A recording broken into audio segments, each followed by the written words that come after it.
good evening and welcome to the Super License F1 podcast. My name's Rodney. My name is Zach. Zachary, coming to us from trackside in the Netherlands. How are you, my friend? Feeling orange? Oh, I said, I love that.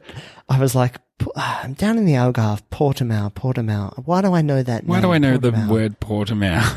Yeah, why do I know how to say that or even know where that... Oh, wait, there's a Formula One race. It's right over there. I was like, I wonder if it's on right there. soon. And then, no. I mean, classic me just being in the country. But no, at least I wasn't in the Netherlands this time, but not at the racetrack like I often do. I'm still on holiday away from my usual home of North London, coming to you live from the Algarve in a bedroom, holding the microphone in my hand as opposed to on a beautiful, lovely mic stand. So, just doing it all for the podcast.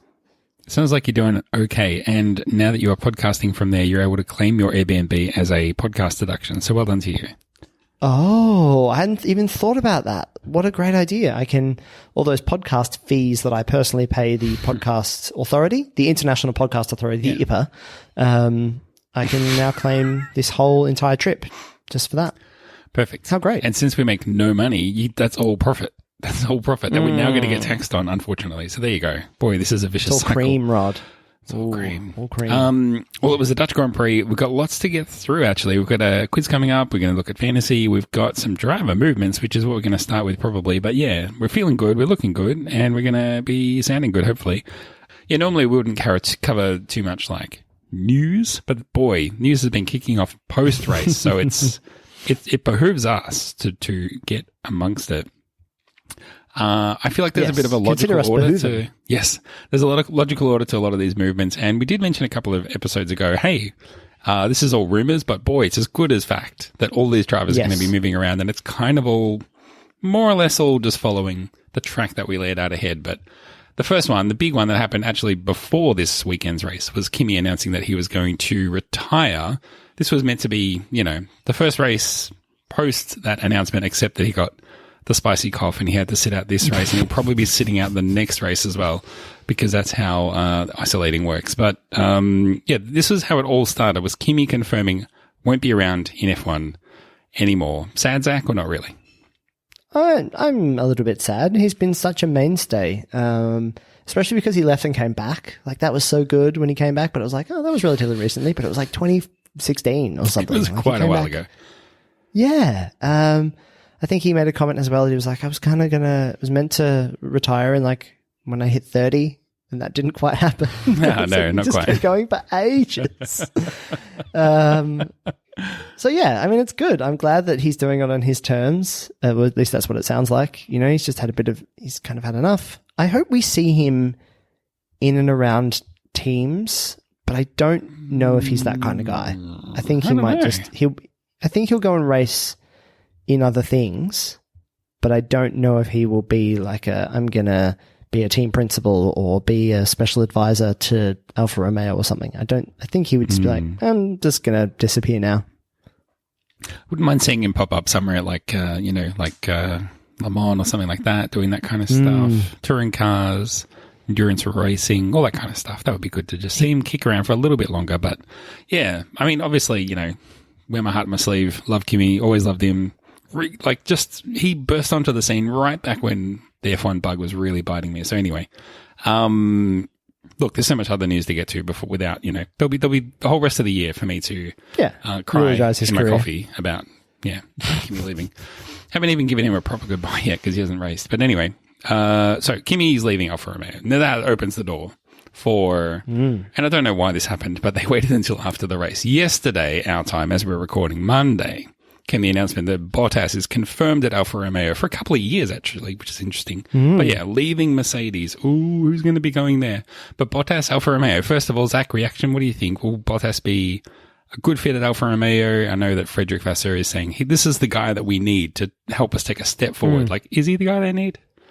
Yeah, because I don't think that Kimi provides that. That's always been the problem with Kimi Räikkönen in the last 10 years, is that whilst he might be the senior driver or a number one, you never hear a huge amount of being like, he's really helping the team. It's like, no, he's a really great driver, and he'll give good feedback and those kinds of things, but I don't know if he's necessarily invested in being like the team leader. Whereas all the quotes from Fred Vassar and Valtteri Bottas right now are like, yes, can't wait to lead this team and be the number one driver for the next 2 years and bring Alfa Romeo into the I suppose the proper midfield and further up. I mean, I think they've been looking around them a little bit and been like, shit, we're being left in the dust here by Alpine and by AlphaTauri and by McLaren and Renault. Alpine, sorry, I already said them, and Aston Martin. Like, are they looking backwards at Williams and Haas and being like, oh fuck, or are they actually looking forwards and being, yes, we're going to really build this team up and make a big deal of it? Which, with Bottas and the Alfa Romeo sponsorship continuing. It also came out that Fred Vassar said that Ferrari don't have rights over either one of their seats anymore. So that gives a bit more freedom to put whoever they would like in that second seat. Is that the kind of question mark right now still around Alfa Romeo? Yeah, I think it is. And obviously we've sort of touched on, and we might touch on in a minute, like who else might go there, because I think I think the suggestion you read between those lines is that Giovinazzi may not be in the other seat, but I guess that's all still to play out. And, anything can happen in Formula One.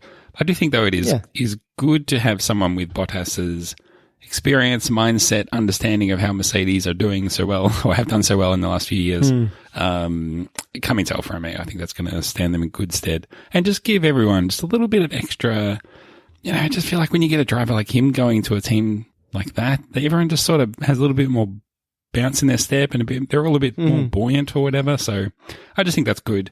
It's a bit like Massa when he went to Williams, right? Is it like Massa going to Williams? I guess so. I mean, I guess so.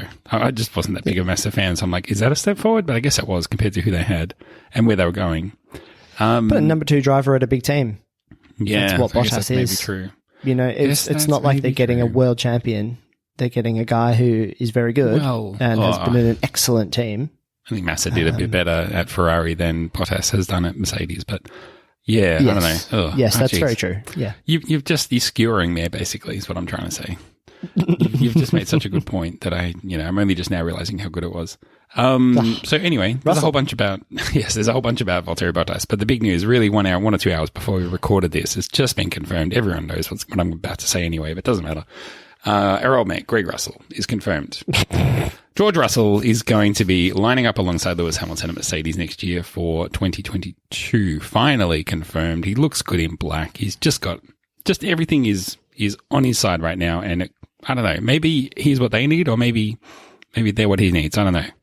Do you think that it's a big deal for Mercedes that they're going to have these two good drivers? Lewis Hamilton, is this the sunsetting of his career? Is 2022 going to be the handover year? Is Russell ready to just pick up that mantle? Because he's still a little baby. He's still a little baby boy. If Lewis is only going to be around for maybe one more season or two, this asks another big question, I think, moving forward. Or is it just going to be fine with Russell? Like Verstappen at Red Bull, he's great. It'll be fine. They don't need a more senior guy next to Russell in 23 and beyond. I do feel like there's a lot of angles to this. Number one is that you look at the points tally for this year so far, and it's Verstappen and Hamilton miles out in front. And then it's like a huge gap, Bottas, Norris, and Perez. And we should talk about Perez because I think he's actually been disappointing lately.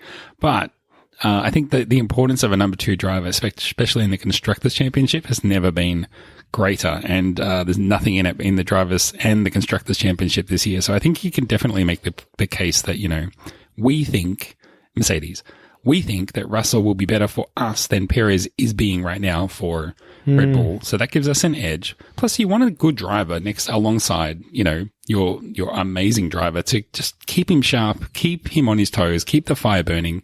It's clear that Bottas is not playing that role for Lewis right now, because Bottas, sometimes there, sometimes struggling to be in the top 10. So I think it ticks a lot of boxes. I know what you're getting at though. Is this the big handover from Lewis Hamilton to George Russell? I'm just not sure that it's going to be next year. But if they have a good car, I mean, there's regulation changes coming too, but if they have a good car next year and the year after, he's going to be looking in his mirrors a lot more keenly than he used to be. Yeah, I think so too. I think it's probably easier for Mercedes to have that conversation with Russell and be like, look, you know what you're coming into here, right? Lewis Hamilton, one of the greatest drivers of all time. There's no doubt there. It's not like you're coming in and it's like, well,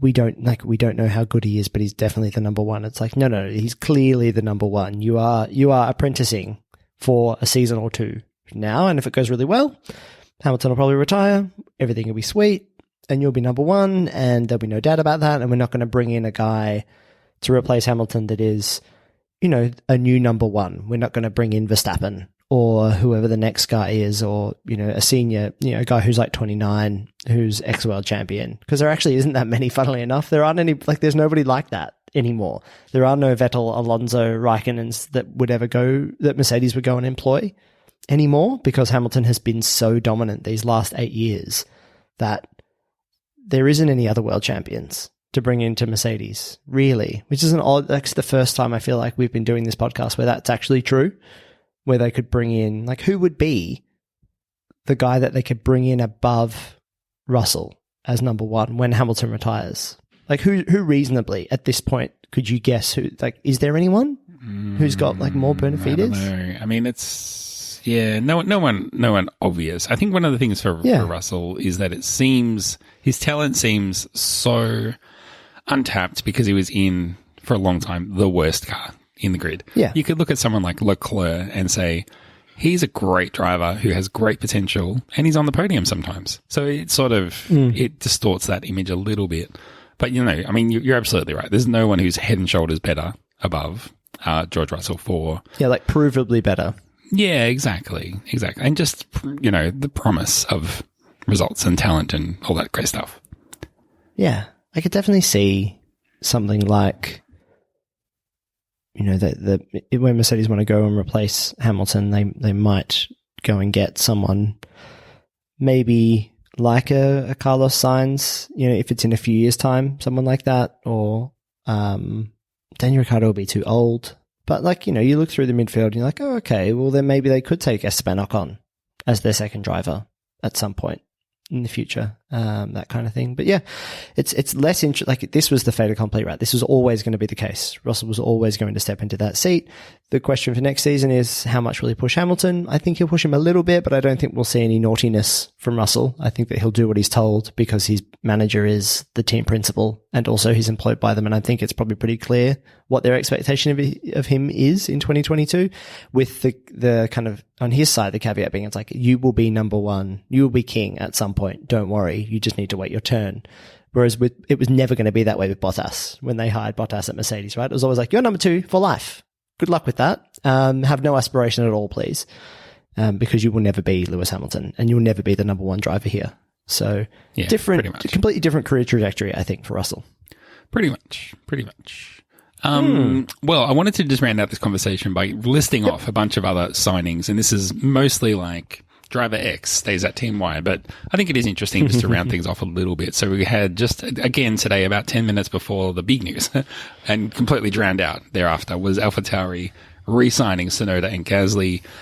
Perez is also being reconfirmed at Red Bull. Alonso is going to be staying at Alpine, and Ocon, he's basically setting up camp there for the next few years. It's an amazing deal that Ocon has at Alpine. But anyway, their drivers are not going anywhere. It's highly expected that the Haas drivers will be remaining, and it is highly expected that the Aston Martin drivers will be remaining, but they're sort of ongoing or yet to be confirmed. And there's announcements and contracts that have already been announced and stuff. So it's just like, not really expecting too many other big moves there, but that's just for what it's worth. Those have been the other announcements in this part of the world. Yeah. The only other thing that was kind of floating around, right, was the Alexander Albon question. Oh, yeah, of course. That this kind of helps continue, and Red Bull have said, we'd love for him to go to Williams, and Toto Wolff and the Mercedes leadership were like, yeah, you should just release him from his Red Bull contract then, and then he can go to Williams, no trouble. I'm like, that's not hard at all. And Red Bull like, why don't you shut up? Because why would we release a young driver who we've basically chewed up and spat out? Yeah, who you would like, why would we do that? We want him to coast along with an average career, like most of our Red Bull drivers do, until we eventually get rid of them because there's a new young person that we want to employ. I feel like Pierre Gasly's the only guy who's actually been who's managed to like go through the grinder on this, and it's just continually so good, and will probably end up at Red Bull, properly, unless he goes to, I don't know, maybe he could go to Mercedes in a few years' time. Anyway, poor Alexander Albon, a career in limbo to this point. It feels like. I hope he gets a seat because he's pretty good. But old mate, is it Oscar Piastri, Australian? Who just won, who's winning in Formula 2 all the time. Yes. Won GP3, Formula 3. He's just won every category he's in as a rookie and is firmly coming up through the ranks. He's probably eyeing off a seat too, but there's not many. There's not many going around. No, down the track. It'll be down the track. It'll be, who else has not really done anything for 2 or 3 years, had his chance, time to move on, clean house. It'll be that kind of opportunity Latifi. that he gets with a back makeup. Yes, exactly. Although he has to bring pretty big money if he's going to oust Latifi. Anyway, well, is that all we need to talk about in terms of the drivers? Obviously, there'll be more. We don't usually talk much about rumors and stuff, but yeah, we did also mention that Albon's probably going to Williams, and that other Formula E guy, the Fries, is going to Alfa Romeo to round out that team. So, look, we'll announce them when they're confirmed. Yeah, it is. That's true. For the last few years, that's a lot, to kind of have happen, in a pretty short little window. Yeah. That's good, though. You like to see it. Should we get into the race review, man? Please. That's the only reason really I need to throw to you and ask you that question is so that I can pull up my soundboard so that I can do this. Let us race, man. I gave him space. Suck my balls, mate. Let's hurry up and get out of here. We got a race to do. Worth it, baby. Okay. So, last week we had a sort of a race. You did a recap, which means it's my turn to do a recap and you're going to do a quiz later. So, got 30 seconds on the clock, on the time clock, and I'm going to try and sum up the race in 30 seconds. Yeah. I usually ask for your advice. You cheated this week as well because you made us do all of the driver roundup stuff, so you're not going to be tempted by any of that in your 30-second recap. You cleared the decks completely, well, I don't have and to now you've cover got it. just only race, those 70 laps or whatever it was to cover in a mere 30 seconds. Only. That's less than half a second per lap, I'll have you know. All right. So any words of advice or good wishes? No, definitely good wishes, always. I always wish the best for you. And advice, just focus on the start most of it. Do 20 seconds on the start and then leave yourself no time. An interesting tactic. Let's see if that happens. Let's see if it pays off. A very popular home victory for Max Verstappen. The first race in the Netherlands for many, many decades, but a big orange mist for his amazing lights to flag victory. Mercedes could only manage second and third and played a little bit of a strategic card as well. Gasly top 4, amazing pace. What the hell is happening with Perez getting driver of the day? Alonso, great performance, splitting the Ferraris, getting an overtake done on the last lap.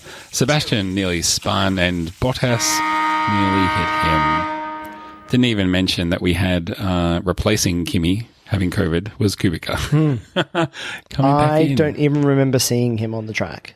No, Mr. Anonymous. Well, he underperformed. There's that. But other than that, a non-noteworthy performance from the Edgar Allan Poe lookalike driver, Robert Kubica. That might be the last time we mention him. Yeah. No, he'll be, today, yes, but he'll be racing at whatever the next one is.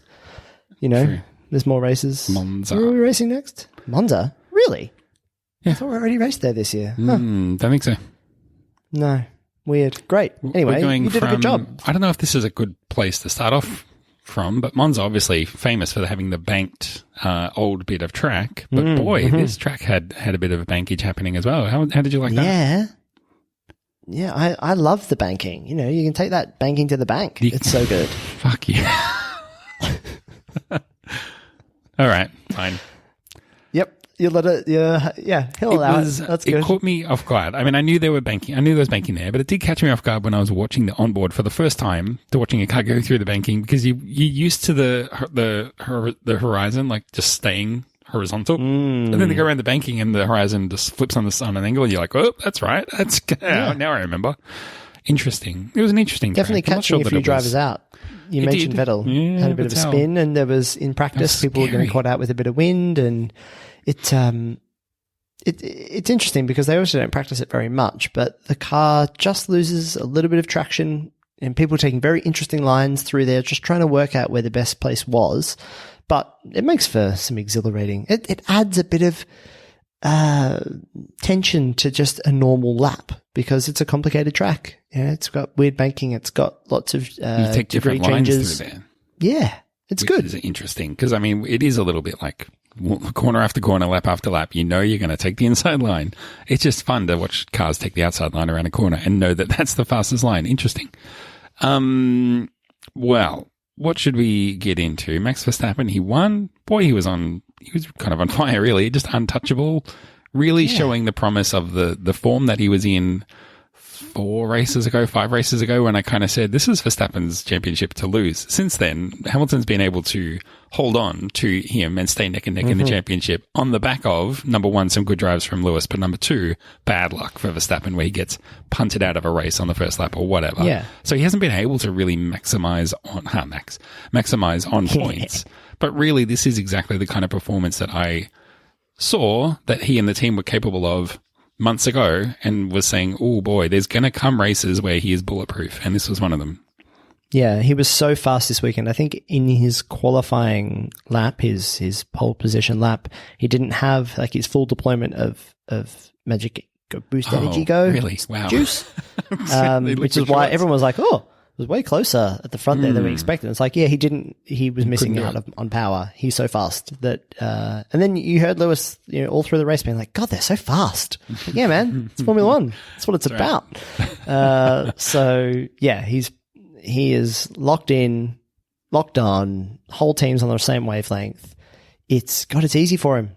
It's not easy. He's making it look really easy. Turn up, take pole, drive off into the distance. Yeah. It's a very Lewis Hamilton, Sebastian Vettel style of winning. It's very true.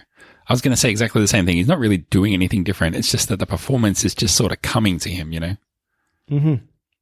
Well, I mean, we've said this before, that really the driver's responsibility is just to get the most out of the car and not to worry about the stuff that's outside of their control. If there's a slow pit stop, you do your best to come up, to come back from it. If you get punted out of the race, or if if something doesn't quite go your way, you got to dust yourself off and get back into it. And look, Red Bull love to complain. Max Verstappen loves to complain too. But when things are going, when he feels like he's on the right side of the luck, or if things feel right and just to him, he's easy. And I think we're seeing him mature into just like a force of nature. He's just dominant, a racing robot. So be interesting to see now how Lewis responds and how Mercedes responds, because they just look a little bit like they're out of ideas. And if Lewis Hamilton's like, well, I'm just racing as fast as I can, that's all I can really do. And he's always asking for more things, like, could we try a different strategy? Could we do this, do that? Actually, could we just do what I suggested? It's going to be interesting to see how Mercedes responds to this, what is a sustained attack on their dominance, not just the odd race where someone's just chirping up and is a bit better. Right now, Red Bull have a faster car, no doubt, and arguably a better driver on form. So, yeah, what do you think Mercedes can do? Do you think that they would be actually properly worried at this stage? I absolutely think they've been worried. They haven't been tested like this in 7 years. It's they and like you say, they've only got so many cards that they know how to play and can play before they just run out, and then looking at each other going, I don't know, do you know? I don't know. I guess we'll just come second.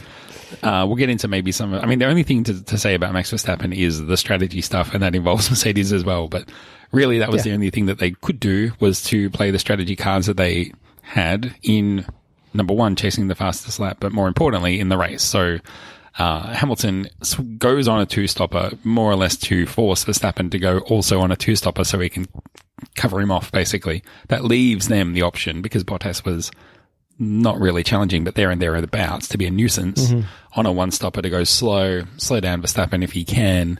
Didn't really make any difference, though. That was the, despite their best efforts, Verstappen was just so dominant that it didn't really affect anything. It just kind of blew right past him and just went, see you later, sucker. Bottas was, stuck on a one-stopper, which meant he was it's just one of those awkward positions where you just go, oh, you're being just put in the way as ballast. Everyone knows it. You know it. And everyone watching knows it. Sorry, mate. They can't feel good. And then, then I'll just cover it now. We get to the end of the race and then they pit Bottas, who was probably 20-something seconds behind, probably almost clear enough for Hamilton to pit and come out in front of him just. But they pit Bottas a couple of laps before the end. It seems like they were like, not sure what's going to happen here exactly, but we want you ready to have a charge for fastest lap just in case. So he has a go and he sets 2 purple sectors and then they go, abort. And I think by then it was either too late or he just didn't give a shit because he knew like I've got one more day as being the confirmed Mercedes driver and then I'm out of here. And he ends up setting the fastest lap, but by then they pull Hamilton in and on the last lap, Hamilton sets the fastest lap. So I thought that was just some interesting playing there. Hamilton was really, I think, keen to get the fastest lap if he could, but obviously they were maybe a little bit nervous about keeping Bottas right there behind Hamilton. Don't know. Yeah, I mean, it did seem they did at one point say to Bottas, "We are pitting you to give Lewis room to pit," and he was like, "Are we going for the fastest lap?" Then they're like, "No, but yes." And then he did say, "Why did we stop? Why did we do that?" Yeah. And then it wasn't just his mechanic; it was the whole team. It was what's his face got on and was like, "Don't you fucking dare get that fastest lap, mate! You need to slow down." And Hamilton was like, "I need every point I can get, guys."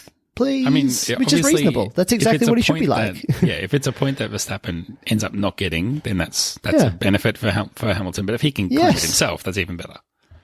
Yeah, and that's I would have been on the radio saying the same thing. Like, please let me get the fastest lap. Please don't fuck around here. I'm really quick. I can do it. And he did it on the last lap. He pull out of the bag whenever he needs to. He's so quick. But at that stage, I think Verstappen was just like, let's get the car home and get those juicy 25 points. But I think that's part of it too. They can pit Hamilton and they can give him a go. But who knows? Maybe he goes wide. Maybe they have a weird.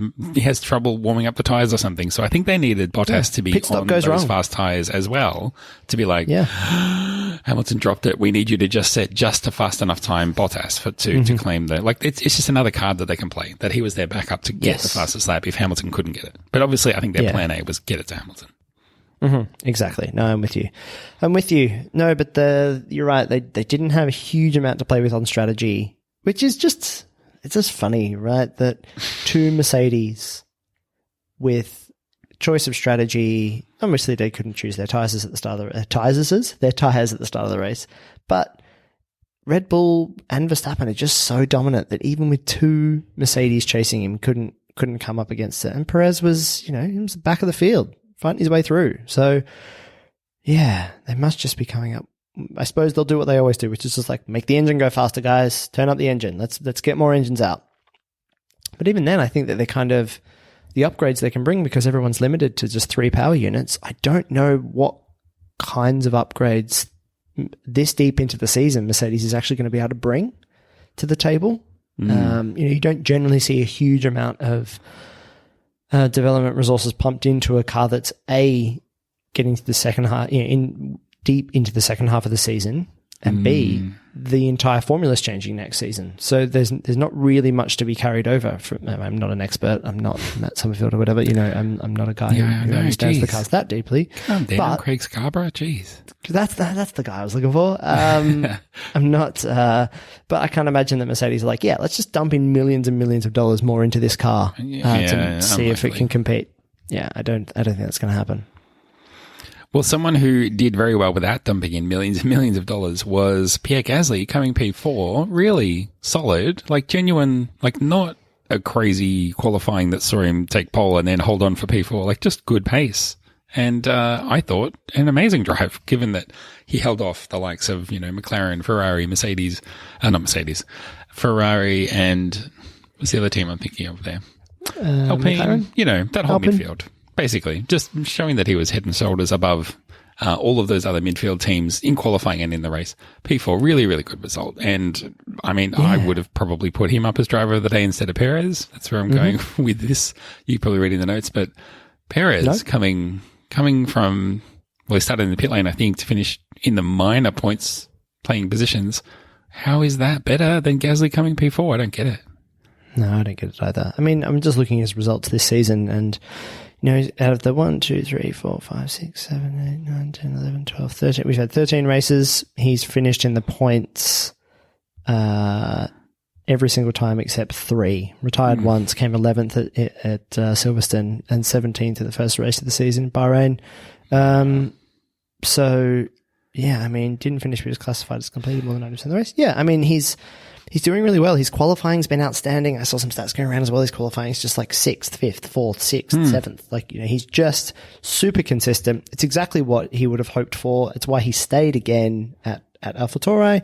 Lots of word coming out of AlphaTauri being like, hey, we're definitely our own team and we are building for something here. Like we want to be a podium team in our own right. So, I mean, it's a good driver to have right there. They're keeping Tsunoda as well. So, yeah, I'm just really happy for Gasly. He's had a rough career, and he's getting through it. He has. Another driver that I thought actually did pretty well that no one's really talking about is Fernando Alonso. I thought just drove a good race, overtook cars here and there, just got the most out of the car. Just feels like it just feels like he isn't his best, but has not lost the touch that he always had. Yeah, he gets this car, doesn't he? And he knows how to turn it on a race day. Even before he left, this was the case, right? That it was like, oh yeah, Alonso, 6th. There he is. Every fucking race.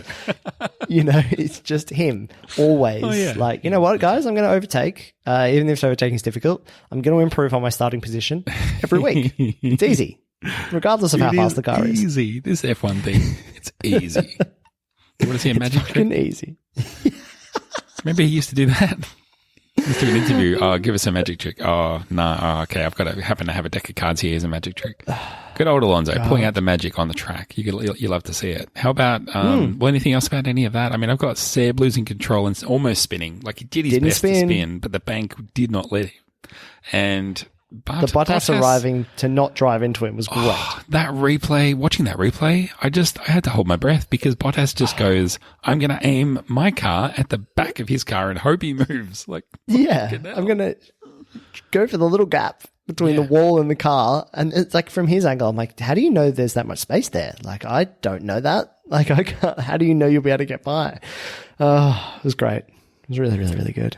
Again, thank goodness there was banking there. And again, I don't know, do you want to see more banked corners in Formula One? Maybe. I just want to see loop-de-loops. I want to see banking. I want to see everything. I want the track to be really interesting. Get Tilke off those fucking like, you know what, we should have a 90-degree corner here and then a 45 corner here and take this corner from one. Like, he does talk like that. The best corners? Fucking hell, man. No, I want to see less Tilke and more tinker with the track. So that, it's complicated. It should be really hard to drive around these tracks. It should be really complicated and not easy and not smooth. It should be like, God, it was really quick and then it was slow and then it was hard to turn the car around these little mini corners. And I want to see it be really complicated. Yeah, ditto. I think that's the race covered. I'm not sure that there's anything else from the race that's, dying for us to cover. There's nothing else that's like, oh, but you haven't talked about this. I don't know. I think we've done a good job. Well, then, all that remains is for me to eat my microphone and say it's time for Fantasy Focus. So I'm going to pull up. I've got the race. You have got the league. I'm going to cover the top 3. So in position number 3, Hypothesis by Manager Hypothesis, rounding out the podium. In position number 2, Go Grid Girl. No, this name's going to do me in. Puhadada Jenson. I'm so sorry for getting your name so completely wrong. Please let me know how to say it and I will correct that. But an incredible 183 points. So strong. Well done. And has climbed 7 places in the league overall. A real mover and shaker. But in the mighty number position, the 1, Team High Rake the Forest by manager Big Nick House on 189 delicious points. I feel like you and I both did roughly the same in this race, and we're going to get to the overall league standings in a second. But not remarkable stuff from us is my summary. Unremarkable. So let's not remark on it. Let's not. Instead, let's go to the overall league. Unless you do want to remark on it. No. Good. Fine. Easy. We spent more time now, me, talking about not talking about it. Great. This is my problem. Yeah. Professional podcaster over here. In the third, Ipithus of Team Ipithus has jumped back into the top three, two positions, having dropped out last week, and maybe even the week before. High Rake the Forest from Big Nick House in position number 2 has jumped up into that second position. A mere 9, is it 9 points? Maybe it's a little bit more than that. I can't see all the numbers simply. Let me do some quick maths here, because Big Nick House is coming back up to the top of the grid, but hasn't quite got into that first position, which is currently held by Flurg with the team Yucknut and French Ghastly, which is amazing, but is, ahead by what is probably about 70-ish points. I'm not going to do the quick maths because I can't really tell, but it's still all to play for in that top 3, Rod. I'm going to have a quick look at where I am. I think I'm down right. I think I'm at the bottom. I think there's every chance that I am last. No. You're not last. You can't be. I must be. I'm 68th out of what is like 70. Right. Oh, I'm 67th. Like so there you go. We must be right next to each other. Do we have the same team? God, we're so close. We must do. On points as well. We are separated by so few points. Yeah, it is ridiculous. Come at me, 10.5 points. You're 10.5 points in front of me. I'm going to catch you. Yeah, good luck. Yeah. You know where I'm going to catch you out, though? In the quiz. Oh, boy. Okay. Well, I guess it's on me to hit this button right here, which is definitely this one. Yeah, good. Well, we'll see how that goes. We will accept a couple of questions. Should one only win one? Would one want to have won that one in round 1? Can you repeat the question? Just flawless. We are smashing it out of the park today. We're just on fire, on form, definitely not stumbling through anything. No, I thought you would have had your finger on the button for that one, but you know what? I'm on holiday. You're on holiday too. Exactly. I'm on a mental holiday right now. It's absolutely true. Yeah, it's mental. And look, I definitely haven't phoned in this quiz, but I only have 1, 2, 3, 4, 5 questions for you. Rod, are you ready for not the Zandvoort quiz, but the Fanvoort quiz? Am I ready? Is that a rhetorical question? Because of course the answer is yes. Yes, of course you're ready. And I spend more time on the titles of the quizzes than I do on the quizzes themselves. This quiz is all about fan-related stuff. So the first question is of 5, but this one's the first one, and it's multiple choice. What did Red Bull do to excite fans on the beach at Zandvoort this year? Did they A, create a huge sand mural of Max Verstappen? Did they B, stage a mock running of the bulls on that said beach? Or C, give a Viking burial to their 2020 car? Oh boy. Sand castle in the shape of Verstappen? Yes, it was the sand. It was not a sand mural. Sand mural. Yeah, it was a mural. It was okay. Sculpture. I was looking at the video. It is that one. Okay. Yes. It was a sculpture. Would have been way better if it was like a car with Max in it or standing on top of it. Like do something really amazing. Look, the mural guy who made the mural, extremely talented. It's not his huge. fault. It's great, but shoot for the stars, guys. Come on. So correct. Question number 2, Rod. In this season, who's been voted driver of the day the most times? Boy. The answer might surprise you. Yes, it might surprise you. That's why I'm trying to think of someone who might be surprising. I'm going to go someone like Lando Norris. I think he's only been voted driver of the day once, Lando. It is, in fact, who was the surprising choice this week, which is why I said it was surprising. There you go. Sergio Perez. Telling you, 3 times. this thing is fixed. This is something is afoul of this system. I thought I made a great joke on Twitter about the fact that maybe there was bad service at Zandvoort. My goodness me, we have to talk about this. Or something. One retweet, yeah, by who? Let me just pull it up. Oh, look at this. Zachary Priest. After I pay you out for not tweeting from our account, I'm like, Zach, don't tweet from your account. Tweet from our account. You tweet from our account, then you retweet it yourself on your own account. Bloody hell. What is going on with you, man? I want maximum visibility of my tweet. Oh, jeez. Nothing gets past me. I notice everything. It is great. It is. Did Max Verstappen not get driver of the day when he had billions of fans all at the Zandvoort? And it must have just been that they were too busy setting off flares to pull out their phones and vote for driver of the day. Here's what I'm going to do. I'm going to throw this tweet an extra like. I'm not sure if that likes it from my account or the super license one. Doesn't matter. But now it's got one extra like. There we go. Oh God! Anyway. Maybe these people after the race they just turn the race straight off, and so there's no chance for for post-match social virality. Question number 3, Rod. What is the most famous group of F1 fans called? The Tifosi.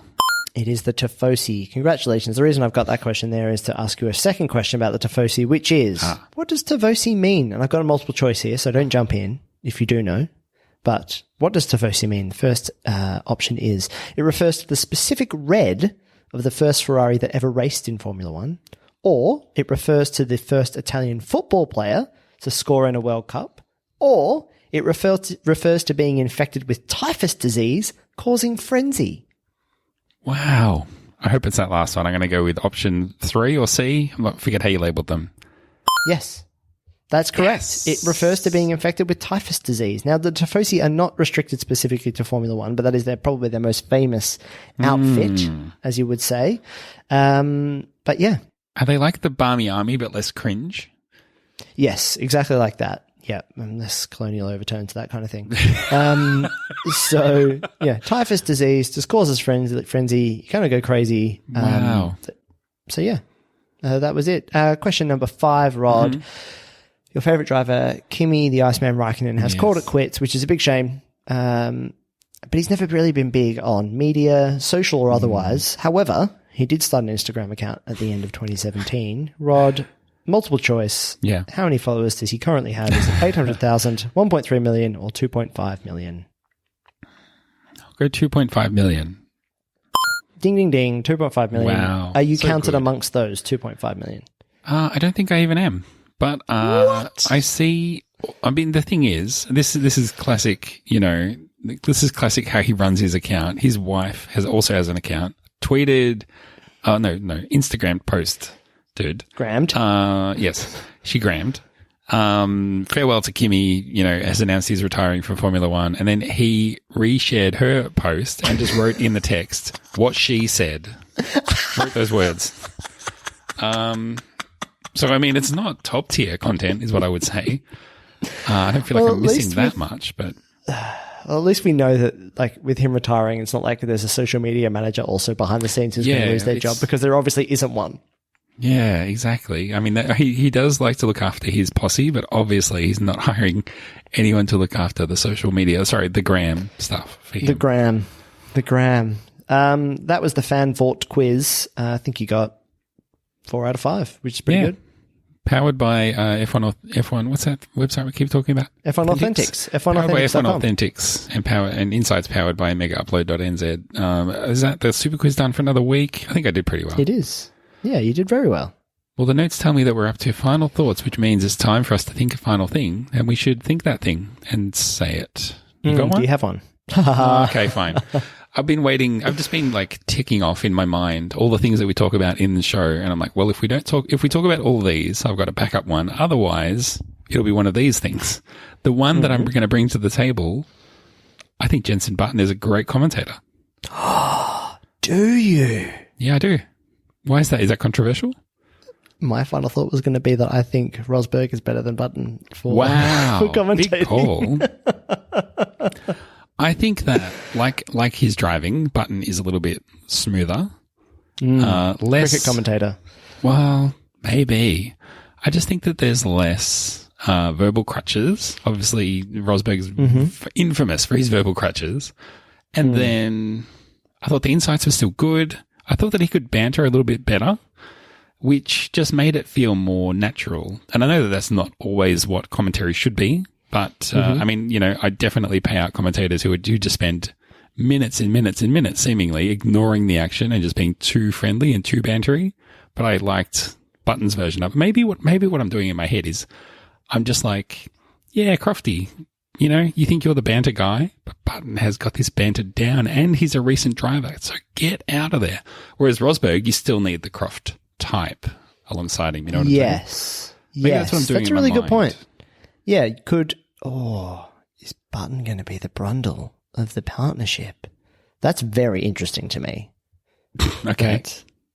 The ongo that this could be the first little taste and we could just have Button long term. That's what I'm kind of saying though is if you merged Brundle and Button and Brundle and Croft, you merge them into one person, you kind of get a Jenson Button type anyway. I'm saying like Rosberg can step in for Brundle.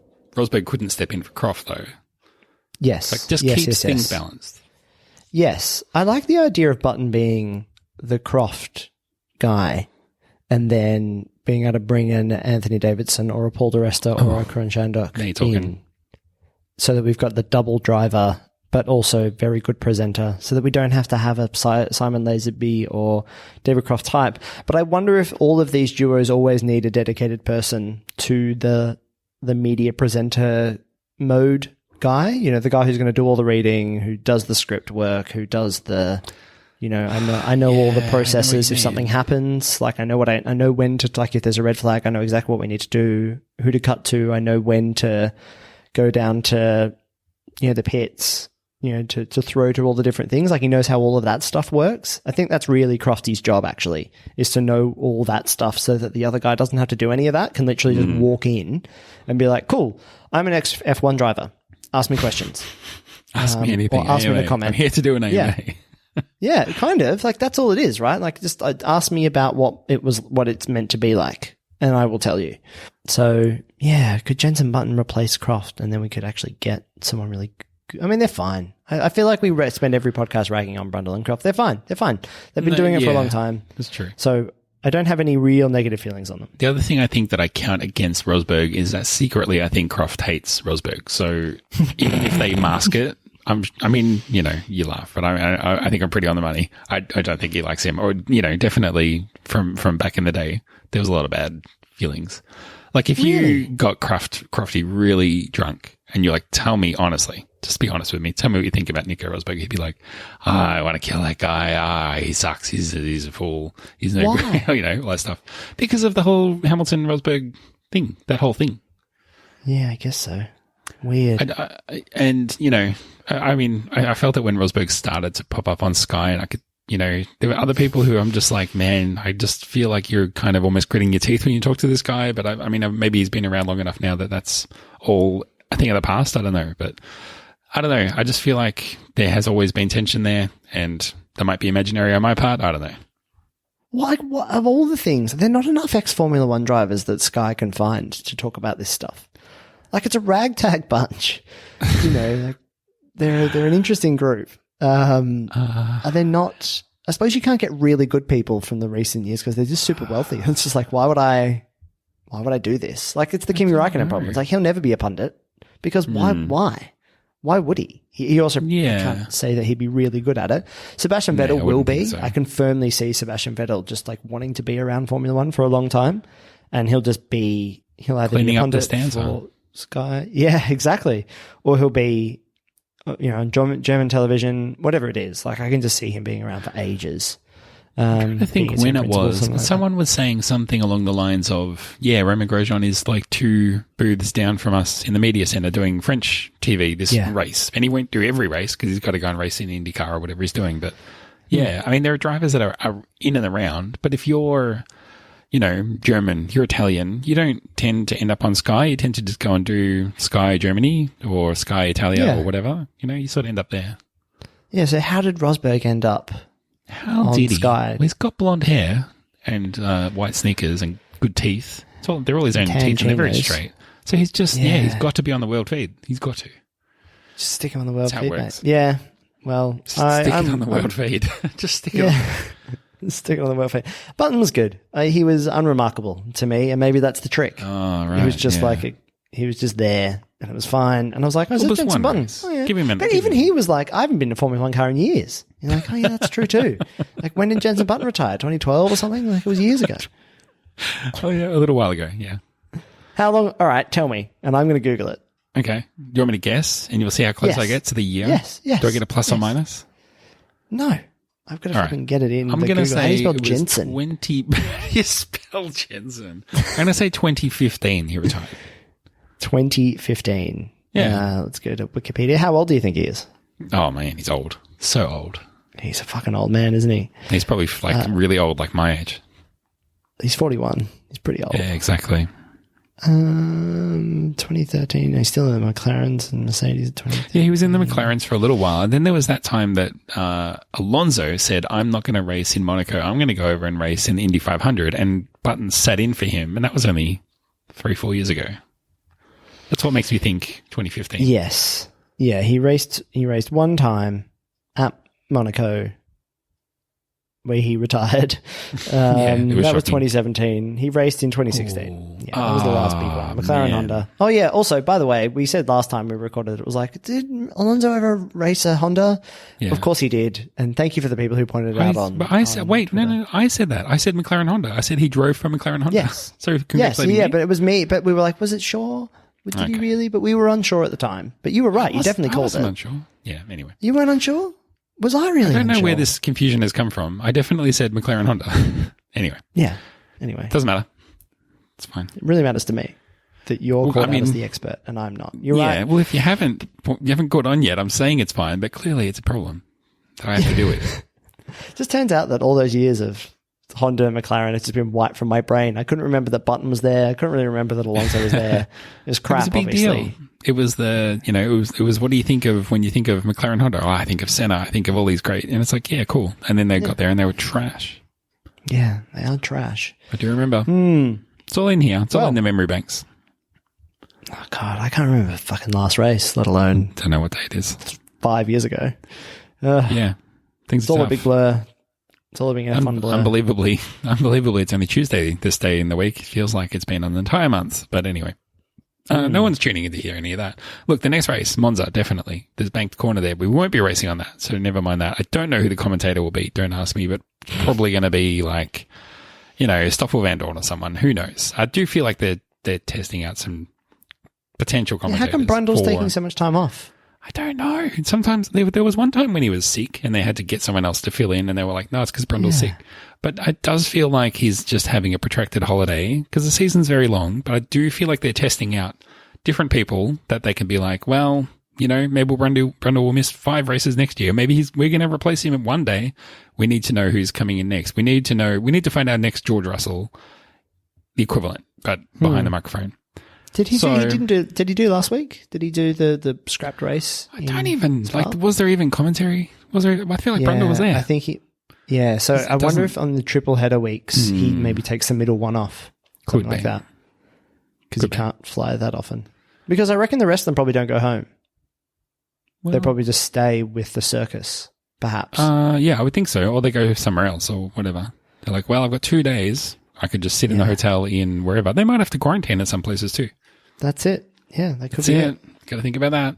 Anyway, we don't have to quarantine. We'll be back after Monza to cover that race and talk about all those things. Don't forget to get your fantasy picks in. You can send us an email at superlicenspodcast@gmail.com. Let us know who we are, what we're doing, because my brain's completely shut down. And you can visit the website, superlicense.fm, new website, Formula Man. Address, same old, amazing, out-of-date website, but new, exciting new domain. Jump in the Discord if you like. I keep saying I'm going to tweet a link, and I don't. I actually might do that, though. You can come in and just talk to us on a race weekend or talk about You can listen to these live. Things. You can ask questions. You could. That's what I was going to get to. Listen to us record the show live. Imagine that. It's just like listening to it later, except not. Now. Yeah. I think that's all the things. Zach, have yourself another great... Are you going to be back before we do the next show? Yep. Yeah. Cool. I'm flying back to London hopefully on Saturday, so I'm going to watch the race from my own home. Wow. Glad I bought that VPN.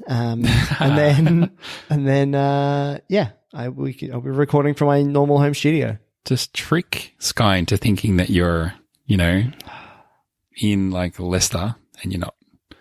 Wow. Good pull. Leicester. Yeah. How about I tried. I'm just thinking Monopoly. Anyway. Yes. Zach, my friend, have yourself a week. And everyone listening, just take care. Yeah, guys, take care. Do something you like. Until next time, my name's been Rod. My name's been Zach. Catch you after the next race. Bye-bye. Bye-bye. Oh, yeah!